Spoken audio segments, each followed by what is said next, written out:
Do you believe in miracles? Beneath the cathedral's stained glass, in these holy robes, everyone sees a saint appointed by God.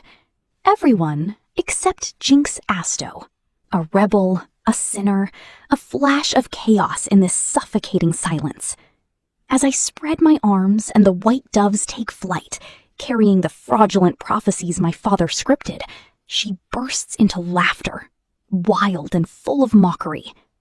Before my father's lying mouth could order the rebel's removal, Jinx had already stepped close to me, close enough for me to smell the scent of cigarettes and the stench of freedom clinging to her. Before hundreds of stunned eyes, Jinx reaches out and lightly brushes a stray feather from my shoulder. Her hot breath grazes my ear like a torch tossed into an ice cellar. "Quite an interesting performance, sister," she said. Her fingers trace my cheek, slow as a caress, but sharp as a declaration of war. I was trained to discard all emotion, yet at this moment, it feels as if a tiny feather is fluttering restlessly inside my chest. After that prayer session, as night falls over a convent that has never known peace, I pass by my father's office.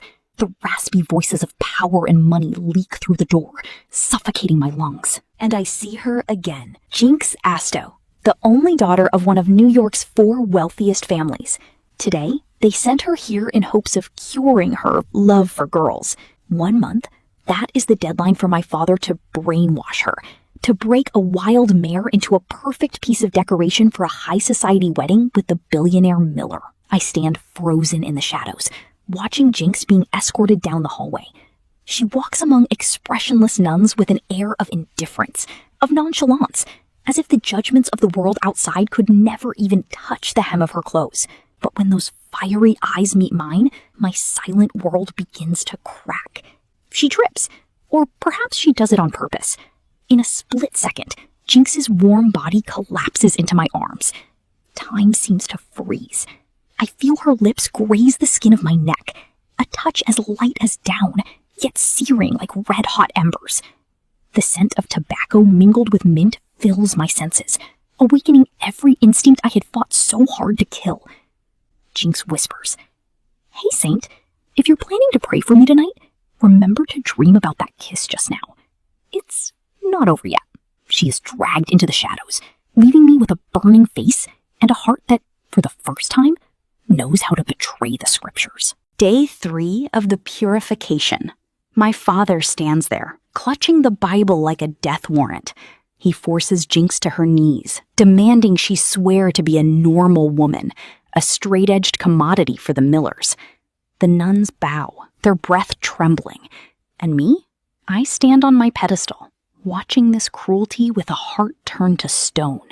My father barks, "Read it! Swear before God and the saint that you will renounce this sickness, that you will be a chaste wife, submissive to your husband. Read it now!"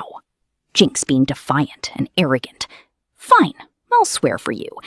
I swear to remain a stubborn queer, and instead of marrying that pathetic Miller, I'll take the saint standing right there as my wife."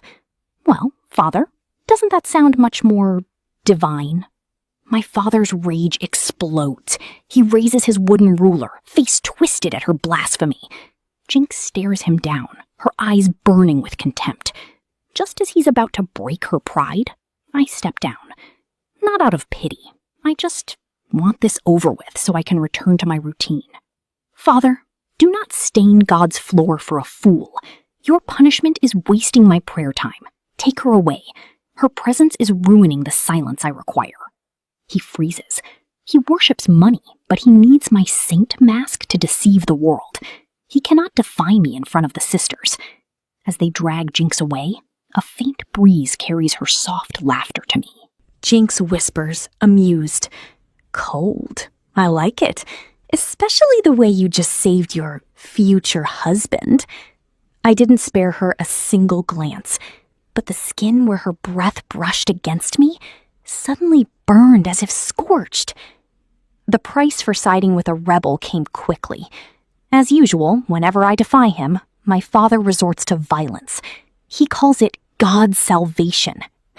I I doubt God guided him to shatter a holy relic beneath my feet and force me to kneel on it.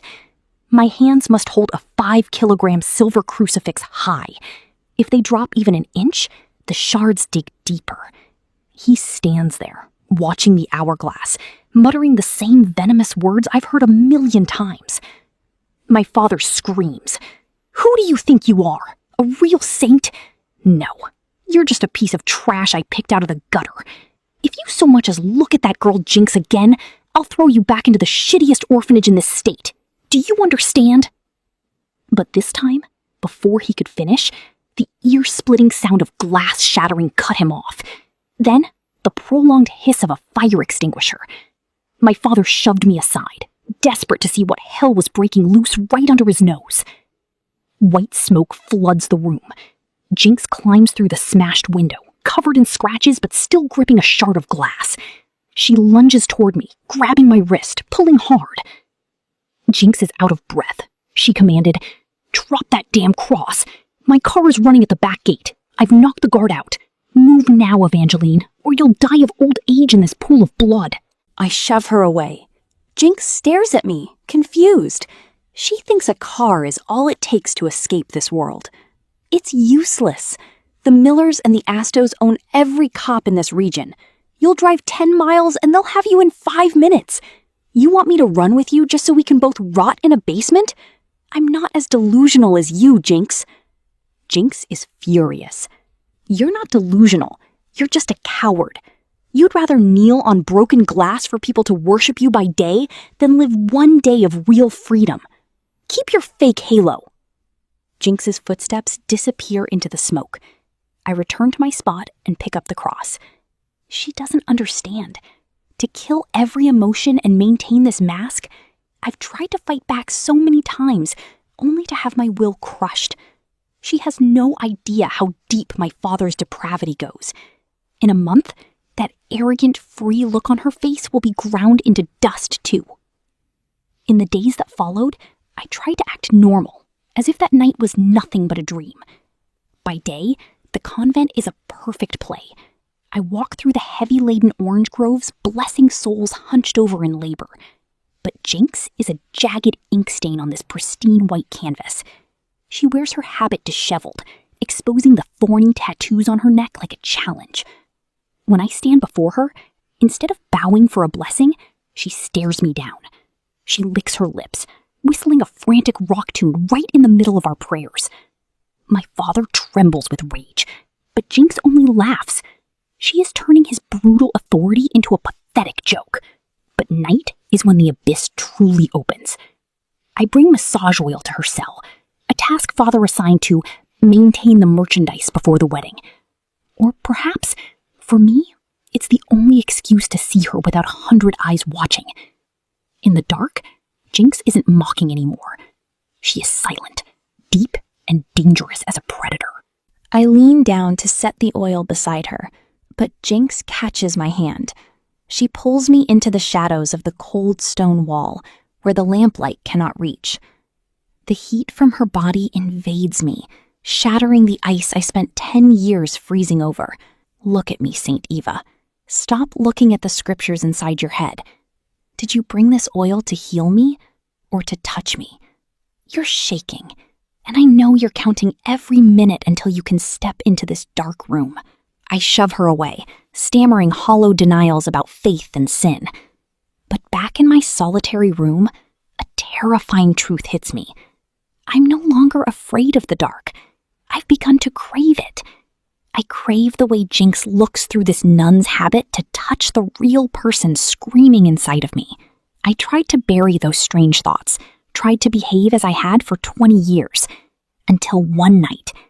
Passing Father's private study, I heard Miller's laughter mingling with the sharp pop of champagne.